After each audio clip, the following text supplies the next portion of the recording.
நிச்சயமாக சொர்க்கத்தை பார்க்கணுமா? சொர்க்கத்தை பார்க்கணுன்னா நரகத்தை தாண்டி தான் ஆகணும். நரகத்தை தாண்டாமல் சொர்க்கம் இல்லை.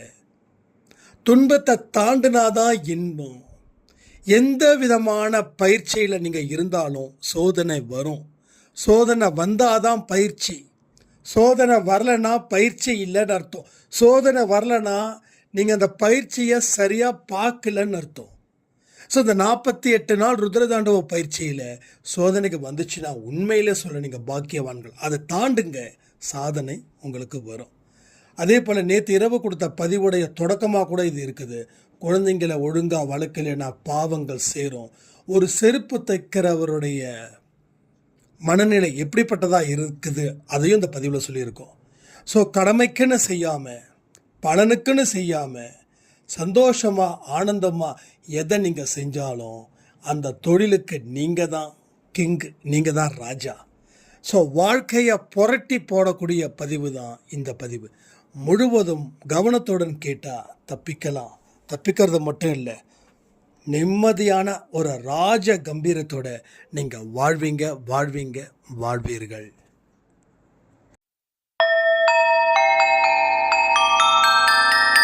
ஓம் சாயிரா சாயிரா, ஓம் சாயிரா சாயிரா, ஓம் சாயிரா சாயிரா, அன்பே சாயிரா, பேரன்பே சாயிரா, அகிலம் தளிக்க ஆத்மா விழிக்க அனுதினம் சாயிரா, எங்கள் அன்பே சாயிரா.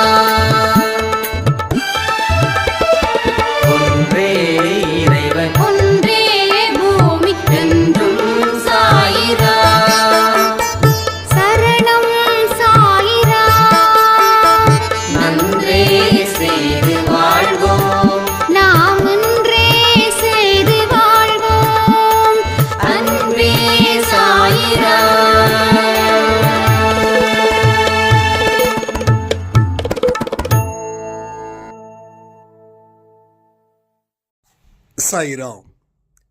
என் உயிரின் உயிரானவர்களே,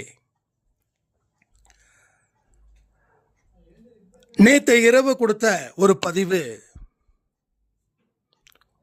உங்க ஆம்பளை பசங்களை எப்படி வளர்க்கணும், என்ன சொல்லி கொடுத்து வளர்க்கணும், அவங்கள பாவம் செய்ய விடாம எப்படி தடுத்து நிறுத்தணும், அன்பு, ஒழுக்கம், பயம், பக்தி எல்லாத்தையும் படிப்பை விட அதிகமாக இருக்கணும். அப்படி இருந்தாதான் அவங்க செய்கிற பாவம் கூட உங்களை வந்து சேராது அப்படின்னு. இதற்கு பலமான வரவேற்பும் கிடைச்சது, சில எதிர்ப்புகளும் கிடைச்சது. அவங்க செய்கிற பாவம் எங்களை எப்படி வந்து சேரும் அப்படின்னு. அதாவது அவங்க இந்த உலகத்துக்கு யார் மூலமா வந்தாங்க? உங்க மூலமா. அப்போ உங்ககிட்ட ஒரு பொருளோ இல்லை வேற ஏதோ ஒன்று இருந்தா அதை நீங்க பொறுப்பா பார்த்துப்பீங்களா, பார்த்துக்க மாட்டீங்களா? நீங்க சம்பாதிக்கிறீங்க, ஒரு 100 பவுன் ஹார்ட் ஒர்க் பண்ணி சம்பாதிக்கிறீங்க, அதை நீங்க பொறுப்பா பார்த்துப்பீங்களா, இல்லை பொறுப்பு இல்லாம கண்ட இடத்துல வச்சுட்டு போயிடுவீங்களா? ஒரு இடம் வாங்கி போட்டிருக்கீங்க, இல்லை உங்கள் தாத்தா இடம், இல்லை உங்கள் அப்பா இடம், பூர்வீக இடம், அது எந்த இடத்துல இருக்குதுன்னு தெரியுது. அது ஏகப்பட்ட கிரவுண்ட், ஒரு 10-20 கிரவுண்டுன்னு வச்சுக்கலாமே. அப்போ நீங்கள் அடிக்கடி போய் பார்ப்பீங்களா, போய் பார்க்க மாட்டீங்களா? இல்லை 10 வருஷத்துக்கு முன்னாடி வாங்கி போட்டது, நான் போய் 10 வருஷம் ஆச்சுன்னு சொல்ல முடியுமா? ஸோ கண்டிப்பாக நம்ம ஒரு 6 மாதத்துக்கு ஒரு தடவையாவது அங்கே போவோம் வருவோம். ஏன்னா அது நம்ம இடம். வேறு யாராவது சில பேர் வந்து போலியான டாக்குமெண்ட்டை ரெடி பண்ணி அதை எடுத்துப்பாங்கிற ஒரு பயம் இருக்கும். ஏன்னா சும்மா ஒரு 1/4 கிரவுண்ட் இருந்தாவே நம்ம போய் பார்க்கக்கூடிய மக்கள் தான் நம்ம. அப்போது கிட்டத்தட்ட 10 கிரவுண்டு இருக்குது, 100 கிரவுண்டு இருக்குதுன்னா சும்மா விட்டுருவோமா? அப்போ அந்த இடத்துலலாம் எதிர்ப்பு வரலன்னா இந்த இடத்துல மட்டும் ஏன் எதிர்ப்பு வருது? அப்போது அந்த பொருளோ நகையோ யாராவது திருடிட்டாங்கன்னா உங்களால் ஏற்றுக்க முடியாதுல்ல. அதே போல தான் உங்களுடைய குழந்தைகளையும் பொறுப்பாக பார்த்துக்க வேண்டிய பொறுப்பு உங்களுது. அதுக்காக 24 மணி நேரமும் அவங்க கூடவே போகணும்லாம் அது பாசிபிள் இல்லை. அவங்க வளர்க்கும் போது படிப்பு படிப்பு படிப்புன்னு போட்டு டார்ச்சர் பண்ணுறீங்களே, அதை தாண்டி நல்ல விஷயத்தை கற்றுக் கொடுங்க. நிறைய கதைகளை சொல்லிக் கொடுங்க. எத்தனையோ கதைகள் இருக்குது, நல்ல கதைகளை சொல்லிக் கொடுங்க. சாய்பாவுடைய சரித்திரத்தில் இருக்கக்கூடிய கதைகளை சுவாரஸ்யமாக சொல்லிக் கொடுங்க. அதே போல் பகவத்கீதையில் இருக்கிறது சின்ன சின்ன இதெல்லாம் இருக்கும் பாருங்கள். அவையார் கதை, அந்த கதை, இந்த கதை, தாத்தா கதை, பாட்டி கதை எல்லாம் இருக்கும். அதை எல்லாத்தையும் அழகாக சுவாரஸ்யமாக சொல்லிக் கொடுங்க. கடைசியில் அந்த கதையோட நீதி என்ன அப்படின்றதையும் அந்த குழந்தைக்கு சொல்லி புரிய வைங்க. அப்படி இருந்தால் தான் உங்கள் குடும்பம் ஆசீர்வதிக்கப்பட்ட குடும்பமாக இருக்கும். இல்லை ஒரு தரித்திரம் சேர்ந்துச்சுன்னா வீட்டில் இருக்கிற மொத்த தரித்திரத்துக்கும் அது பாஸ் ஆகும். புரிஞ்சுக்கோங்க. நம்ம குடும்பத்தில் ஏன் இவ்வளோ பெரிய பிரச்சனைகள் இருக்குதுன்னா மூணு விதமாக இருக்குது.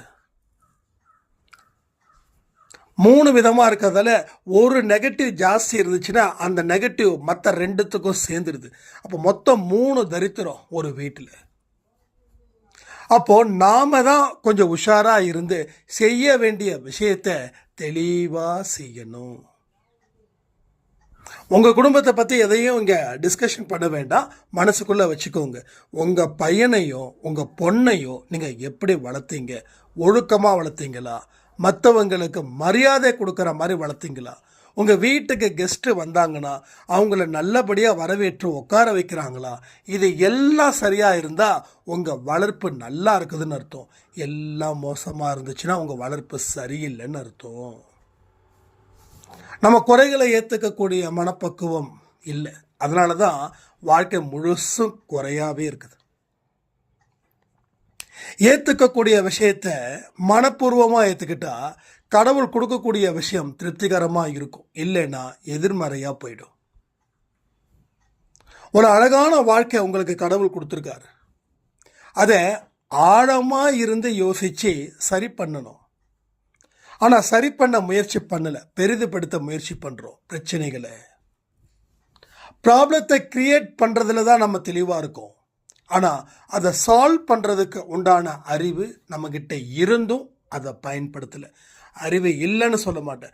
ஏன்னா பிரச்சனையை பெரிதாக்க பயன்படுத்துகிறதும் அதே அறிவு தான். அப்போது அந்த அறிவு அங்கே பாய்ஞ்சு வேலை செய்யும்போது இங்கே ஏன் பதுங்கி நிற்குதுன்னு தெரியல. பதுங்க வேண்டிய இடத்துல பதுங்கணும், பாய வேண்டிய இடத்துல பாயணும். கோபம் வரும்போது பதுங்கணும், நல்ல செயல்களை செய்யும்போது பாயணும். இதை மாற்றி செஞ்சுக்கிட்டு இருக்கோம் ஒவ்வொரு மனுஷனுடைய வாழ்க்கையிலையும். கடவுளோட சித்தம் எங்கே இருந்து ஆரம்பிக்குதுன்னா நீங்கள் முதல்ல அந்த சித்தத்தின்படி நடந்துக்கணும். பட் நாமளே ஆக்ரோஷமாக இருந்தால் நம்ம பெற்ற குழந்தைகளும் நம்ம குடும்பத்தில் இருக்கிறவங்களும் அதே ஆக்ரோஷமாக தான் இருப்பாங்க. நிறைய பேர் வீட்டில் காலையில் எழுந்திரிச்சாவே சண்டை, பிரச்சனை. என்ன? ஏதோ ஒரு மோசமான வைப்ரேஷன் அந்த வீட்டில் இல்லாமல் இல்லை. வீட்டை விட்டு போனால் போதுன்னு இருக்குது, திரும்பி வீட்டுக்கு வர பிடிக்கல. வீடுன்றது அன்பு நிறைஞ்சதாக இருக்கணும். அது வம்புக்கும் எரிச்சலுக்கும் ஒரு வெறுப்புக்கும் அந்த வீடு இருந்துச்சுன்னா வீடு நல்லா தான் இருக்குது. வீட்டில் இருக்கக்கூடிய மனுஷங்களோட எண்ணங்கள் மோசமாக பலகீனமாக எதிர்வினையை கொடுக்கக்கூடியதாக இருக்குதுன்னு அர்த்தம். அப்போது என்னால் மட்டும்தான் திருந்த முடியுது, மற்றவங்கள திருந்த மாட்டேன்றாங்களேன்ற ஏக்கம் வேண்டாம். இன்னைக்கு என்ன உங்களால் முடியுதோ அதை செய்யுங்க. அப்போ நீங்கள் மாறுனா எல்லாமே மாறும். அப்போ நான் மாறினேன், மற்றவங்க யாரும் மாறலை அப்படின்னு சொல்கிறக்கூடியவங்க அதிகம். அப்போ ஏன் மாறலைன்னா நீங்கள் முழுசாக மாறினா தான் மாறுவாங்க. நீங்கள் நம்ம மாறுனா இவங்க மாறுவாங்க அப்படின்றதுக்காக மாறலை, மனப்பூர்வமாக நீங்கள் மாறலை. மனப்பூர்வமாக செய்தாதான் எல்லா செயல்களும் நல்லாயிருக்கும். நீங்கள் எந்த வேலை கூட செய்யுங்களேன், அதை மனப்பூர்வமாக செஞ்சு பாருங்கள். அந்த வேலை உங்களை விட சிறந்ததாக யாராலையும் செய்ய முடியாதுன்னு அர்த்தம். அதே போல் கடமைக்குன்னு செய்யுங்க, 10ஓட 11 போயிடும். சில நேரத்தில் பதற்றத்தோட பயத்தோட செஞ்சு பாருங்க, அந்த வேலை உங்களோட மோசமாக யாராலையும் செய்ய முடியாதுன்னு. இந்த 3 வகையில் அதிகபட்சமாக நடுவகையும் 3வது வகையும் தான் அதிகம். முதல் வகை ரொம்ப கம்மி. ஒரு செருப்பு தைக்கிற தொழிலாளி கூட அந்த செருப்புக்கு 10 ரூபா 20 ரூபா வாங்கினா கூட அந்த காசை எதிர்பார்க்காம நம்மளை நம்பி ஒரு செருப்பு தைக்கக்கூடிய வேலையை கொடுத்துருக்காங்க. அதை நான் நல்லா சரியாக பண்ணி தரணும், அதில் எந்த குறையும் இல்லாமல் திருப்திகரமாக பண்ணணும், ஆனந்தமாக சந்தோஷமாக பண்ணணும். அப்படி பண்ணும்போது ரேட்டு பேசும்போது ஒரு ரேட்டு 50 ரூபான்னொடனே நம்ம ஆளுங்க ஓகே 25 ரூபா தான் கொடுப்பேன் அப்படின்னு, சரி கொடுங்க அப்படின்னு சிரிச்சுக்கிட்டே அந்த தொழிலாளி வாங்கினாருன்னா அந்த செருப்பு தைக்க வந்து 50 ரூபா கொடுக்க மாட்டார். 50 ரூபாயில் சேர்த்து 10 ரூபா சேர்த்து 60 ரூபா கொடுப்பார். ஏன்னா அந்த நல்ல மனுஷனுடைய அந்த பாசிட்டிவ் அந்த கஸ்டமருக்கு போய் சேருது. ஒரு தீயவன் கூட நல்லவனாக மாறுவான். அதுதான் இந்த கதையோட நோக்கமே. அப்போது செருப்பு தைக்கிறவருக்கு சரி ஓகே வந்துட்டாங்க, நமக்கு தொழில் வேணும், அந்த நினைப்பில் அவர் சந்தோஷமாக பண்ணும்போது மற்ற இடத்துல 2 நிமிஷம் ஆகுதுன்னா அதுக்காக நேரத்தை கடத்தி ஒப்பேத்துறதை நான் சொல்லலை. மனப்பூர்வமாக அந்த செருப்பை தச்சு அந்த நூலை நல்லா போட்டு அதுக்கப்புறம் நல்லா அடித்து அதுக்கப்புறம் அந்த செருப்புக்கு லைட்டாக பாலிஷ் பண்ணால் கஸ்டமர் சாட்டிஸ்ஃபைடு. இப்போ என்னென்னா சில இடத்துல செருப்பு தைக்கிறவங்க என்ன பண்ணுவாங்கன்னா, செருப்பு தைச்சிருக்குதா அந்த கயிறை மட்டும் அந்த நூலை மட்டும் இது பண்ணிவிட்டு இந்தாங்க அப்படின்வாங்க. ஆனால் அந்த செருப்பு என்னவா இருக்குது, அழுக்காக இருக்குது. அந்த செருப்பை தொடச்சி கொடுத்தா அதுதான். அப்போது நீ தொழிலை பக்தியோடு செய்கிறியா, இல்லை பணத்துக்காக செய்கிறியா, இல்லை கடமைக்குன்னு செய்கிறியா, இல்லை வெறுப்பாக செய்கிறியா? பக்தியோட தொழிலை செஞ்சால் அந்த செருப்பை தச்சு கொடுக்குறவர் என்ன பண்ணுவாருன்னா நல்ல அழுக்கையும் எடுத்து முடிஞ்சால் பாலிஷையும் போட்டு இந்தாங்கன்னுவார். அப்போது அந்த செருப்பு தைச்ச கொடுத்த அந்த கஸ்டமர் சேர்த்து கொடுப்பாரா இல்லை அதே காசை கொடுப்பாரா? உண்மையாக நல்ல மனுஷனாக இருந்தால் சேர்த்து கொடுப்பான். அவன் மோசமான அயோக்கியனாக இருந்தால் கூட சேர்த்து கொடுப்பான். அதையும் இல்லைன்னா அவன் மிருகத்தோட மோசமானவனாக இருப்பான். அப்போ 10 பேரில் ஒருத்தன் தான் அப்படி இருப்பான், மீதி 9 பேரும் சேர்த்து கொடுப்பாங்கப்பா. என்ன நாங்கள் பாலிஷ்க்கு காசு வேண்டாமா அப்படி, அதெல்லாம் வேண்டாங்க, செருப்பு அசிங்கமாக இருக்காதாங்க தொடச்சி கொடுத்தேன், அதை மனப்பூர்வமாக சொல்லிட்டாருன்னு வச்சுக்கோங்க, கண்டிப்பாக உயர்ந்துடுவார். அவர் உயரலை அப்படின்னாலும் அவங்க பையன் உயருவான். அவங்க பையன் பல பேருக்கு என்னோட அப்பாங்க இவர் அப்படின்னு சொல்லி அவங்க அப்பாவை பெருமைப்படுத்தக்கூடிய பையனாக இருப்பான். அப்போ அந்த மனுஷன் வீட்டில் இருக்கக்கூடிய குழந்தைங்களை எப்படி பார்த்துருப்பான் யோசிச்சு பாருங்கள். வெளியிலேயே இவ்வளவு தூரம் பார்த்துக்கிறாரு, தன்னோட கஸ்டமரை கூட ஒரு சின்ன இது கூட பண்ணக்கூடியதுன்னா அப்போ வந்து அவருடைய வளர்ப்பு அவங்க அம்மா அப்பா எப்படி வளர்த்துருப்பாங்க, அப்போ அவருடைய குழந்தைய எப்படி வளர்ப்பார் தெரியுதா? இதுதான் முக்கியம். பணம் எவனுக்கு வேணும்? பணத்தை வச்சிருக்கிறவனுக்கு பிரச்சனையே இல்லையா? பணத்தை வச்சிருக்கிறவன் சந்தோஷமாக இருக்கிறானா?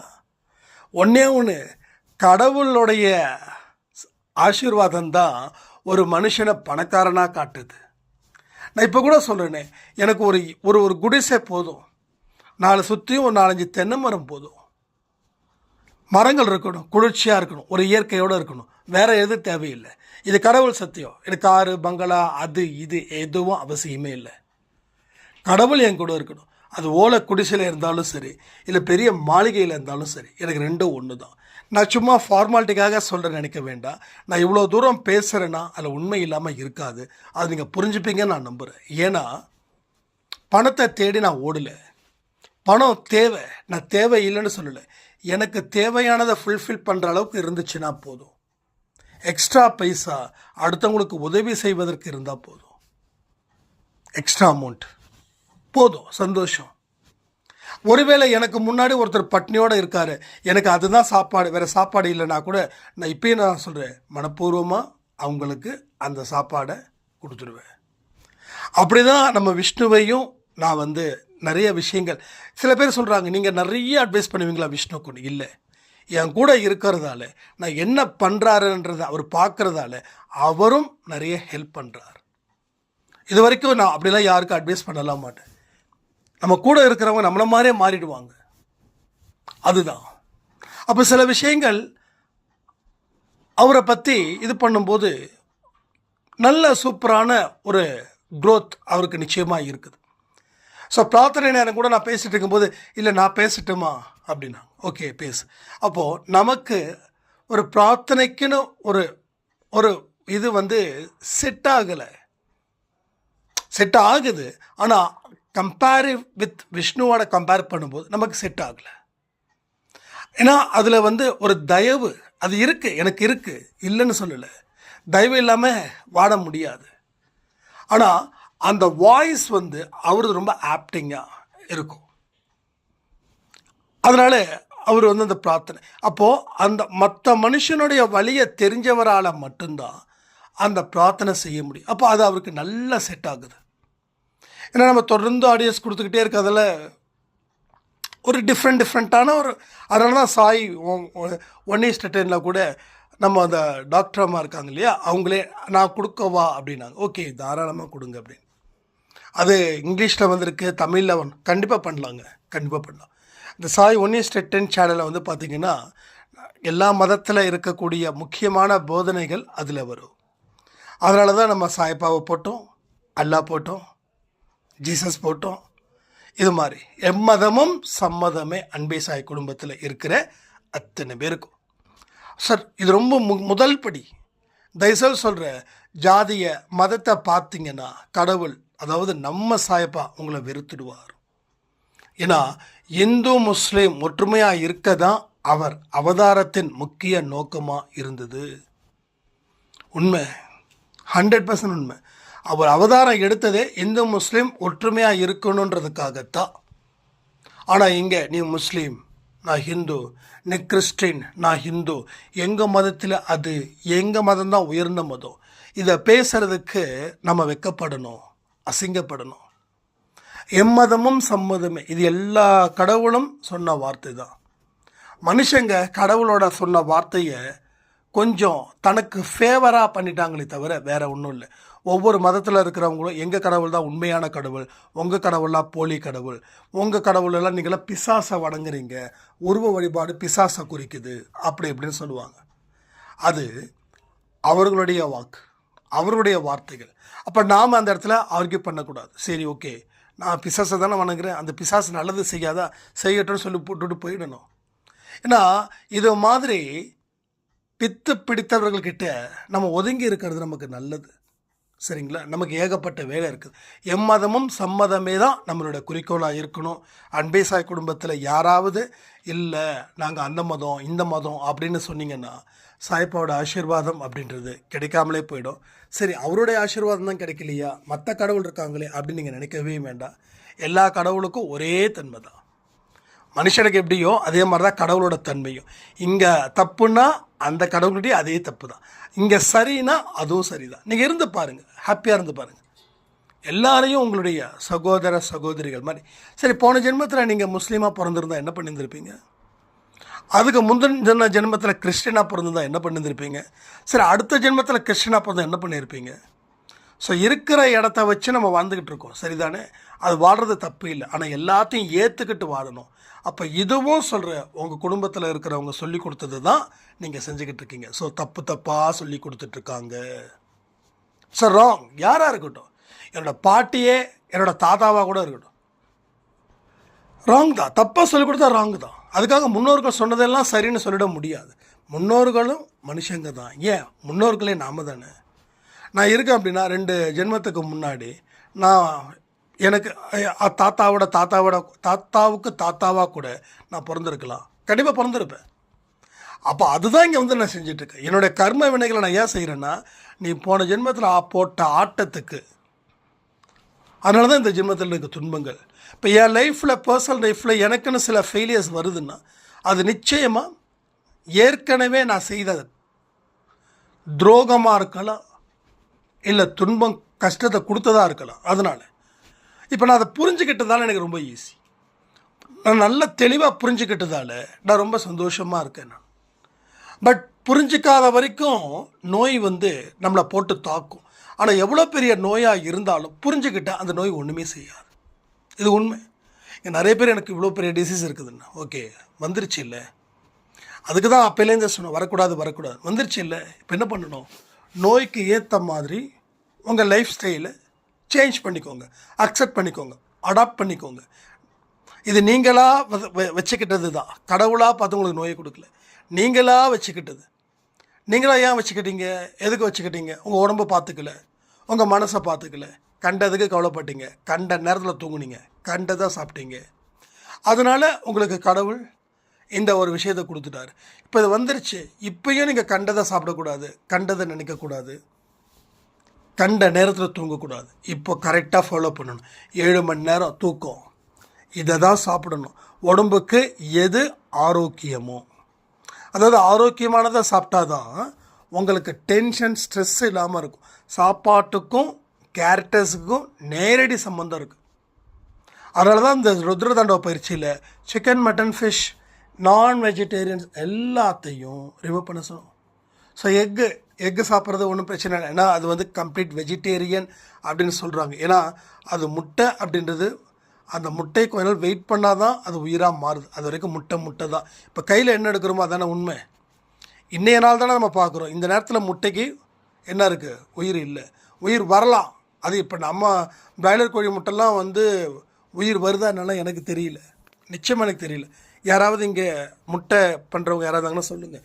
எஸ், பிராய்லர் கோழிக்கும் அந்த இது வந்து கோழி குஞ்சு வருதுன்னு சொல்லுங்கள், பார்த்துக்கலாம்.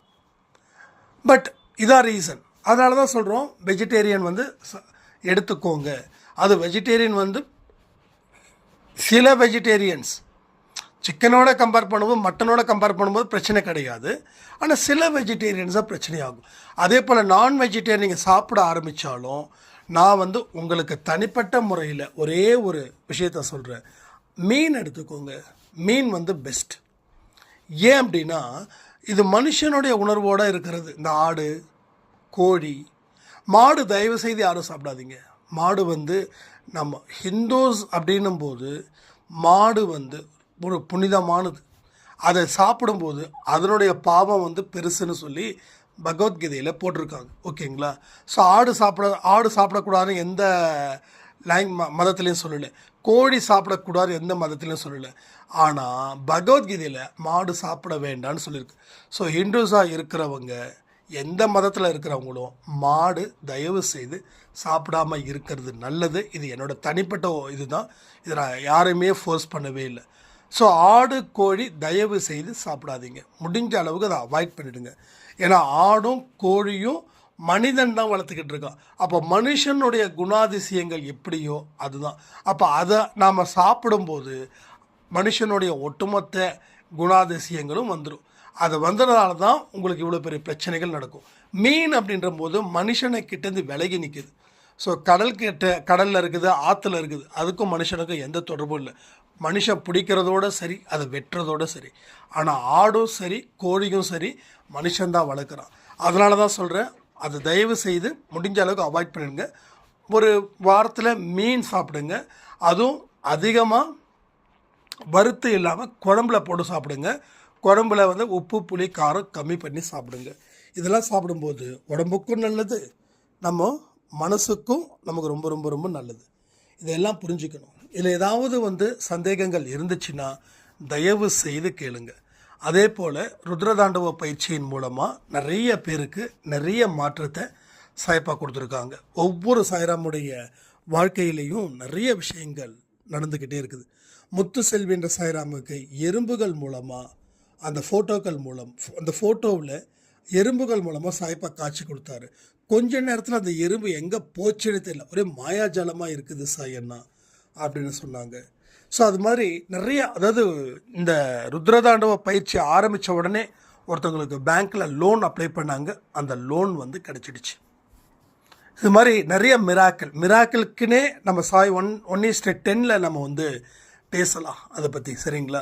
ஸோ எல்லா சேனலையும் சப்ஸ்கிரைப் பண்ணிக்கோங்க. அதாவது யூடியூப்பில் வருமானம் பார்க்குறதுக்காக கடவுள் மேலே சத்தியமாக சொல்லலை. சாயப்பாவுடைய புகழை, சாயப்பா மேலே இருக்கக்கூடிய நம்பிக்கை எந்த அளவுக்கு உங்கள் வாழ்க்கையில் மாற்றத்தை ஏற்படுத்துதுன்றதுக்காக தான் இத்தனை விஷயத்தை நம்ம செய்கிறோம். ஓகேங்களா? எல்லாமே அன்பே சாய் ஆடியோவில் கொடுக்க முடியாது. ஒவ்வொன்றுக்கும் இப்போ ஒரு வீடு இருந்துச்சுன்னா ஹாலுன்னா அந்த ஹாலில் என்ன பண்ணுவோம், கிச்சன்னா என்ன பண்ணுவோம், பெட்ரூம்னா என்ன பண்ணுவோம், அது போல தான் நம்ம 4 சேனல் 4+5 சேனல் வச்சுருக்கோம். 5 சேனல் வச்சுருக்கோம். எதுக்குன்னா சாய்ப்பா சம்மந்தப்பட்ட ஆர்டிகல்ஸ் படிக்கிறதுக்கு சாய் குரல், அன்பே சாய் வாழ்க்கையை பற்றி எப்படி வாழ்கிறதுன்றது அன்பே சாய், அண்டு சாய் 1:10 வந்து எல்லா மதத்தில் இருக்கக்கூடிய நல்ல போதனைகளை சொல்கிறதுக்கு சாய் 1:10, அண்டு வந்து டாக்டர் சாய் வந்து ஒரு அந்த நம்ம அந்த டாக்டர்மா வச்சு சில வீடியோஸ் பண்ணுறது. அடுத்தது சாய் 365 வெற்றி நிச்சயம் சாயின் சத்தியம் பிரார்த்தனை. அதுக்கு தான் இவ்வளவு சேனல்ஸ் நம்ம வந்து கொடுக்குறோம், இவ்வளவு தூரம் நாம் ஆடியோவும் கொடுக்குறோம். அது உங்களுக்கு போய் சேரணுன்றதுக்காக தான். அப்போது நீங்கள் அதை பயன்படுத்த ஆரம்பிச்சிட்டிங்கன்னா நம்ம சுற்றி இருக்கிற நிறைய மக்கள் நம்மால் பலனடையும் போது அந்த ஆசீர்வாதம் முழுவதும் உங்களுக்கே கிடைக்குதுன்றத உறுதி செஞ்சுக்கலாம். ருத்ர தாண்டவ பயிற்சி உங்கள் வாழ்க்கையை மாற்ற போகுது. சாய்ராம் சொன்னாங்க 3 நாள் செஞ்ச அடுத்த 4 நாள் செய்ய முடியல, இது என்னோட கர்மாவா அப்படின்னாங்க. எஸ், கர்மா தான். அதாவது பழைய கர்மா இல்லை, புது கர்மா. உங்களுக்கு 4 பேர் வந்து நீங்கள் நல்லா வாழும்போது கெடுத்தாங்கன்னா அந்த 4 பேர் கெடுக்கிறாங்கன்னு தெரிஞ்சும் நீங்கள் சும்மா இருப்பீங்களா? அந்த 4 பேரை கண்டுக்காமல் முன்னேறுவீங்களா? இதுக்கு எப்படி பதிலோ அதுதான் உங்கள் வாழ்க்கை, சரியா? அப்போது ஒரு விஷயத்தை நீங்கள் தடுக்கிற மாதிரி சில சம்பவங்கள் நடக்குதுன்னா அப்போது அது நல்லதா கெட்டதான்னு நினச்சிக்கோங்க. அது கெட்டது அப்படின்னா யார் தடுத்தாலும் நீங்கள் முன்னேறுங்க. ஏன்னா முன்னேறது தான் இங்கே நல்லது. இங்கே மறுபடியும் குறை பேசுகிறதுக்கு யாருமே வராதிங்க. குறை பேசுனா வாழ்க்கை முழுவதும் இதே போல தான் இருக்கும்.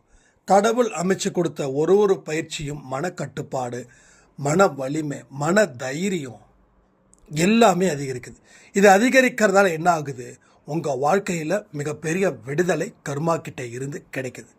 ஒரு சிறை தண்டனை கைதி அவன் 10 வருஷம் நீதிபதி தண்டனை கொடுக்குறாரு அப்படின்னா நல்ல ஒழுக்கத்தின் காரணமாக 2 வருஷத்துக்கு முன்னாடி கூட வெளியில் வர முடியும்.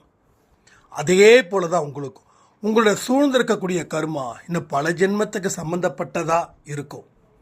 அப்போது இந்த பயிற்சிகள் மூலமாக அதை கட்டுப்படுத்த முடியும். அதற்கு உண்டான வழிகள் தான். நீங்கள் பூஜை செய்கிறீங்க, அப்போ அதனால் போகாதா? போகும் 10%. ஆனால் அன்பே சாயில் சொல்லக்கூடிய பயிற்சிகளை செய்வதன் மூலமாக 90% போகும். அப்போ 10%த்தில் நீங்கள் நிற்கிறீங்களா, இல்லை 90%த்தில் நீங்கள் நிற்கணுமான்றது உங்களுடைய மனநிலையை பொறுத்து இருக்குது. அதனால தான் சொல்கிறேன், ருத்ரதாண்டவ பயிற்சியை அவ்வளோ சீக்கிரமாக சாதாரணமாக நினைக்காதீங்க. சாதாரணமாக நினச்சா சாதாரணமாக போயிடும். அது நமக்கு கடவுள் கொடுத்துருக்கக்கூடிய ஒரு பெரிய வாய்ப்பு. அந்த வாய்ப்பை நான் பயன்படுத்துவேன் அப்படின்னு.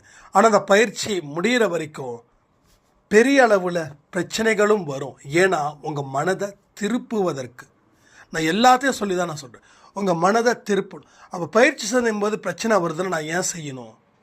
அப்போ அப்படியே இருந்துட்டு போகிறேன்னா இது இன்னைக்கு உங்களால் ஏற்றுக்க முடியுது இந்த பிரச்சனை. ஆனால் ஏற்றுக்க முடியாத அளவில் இந்த பிரச்சனையோட விஸ்வரூபம் அதிகமாகும்.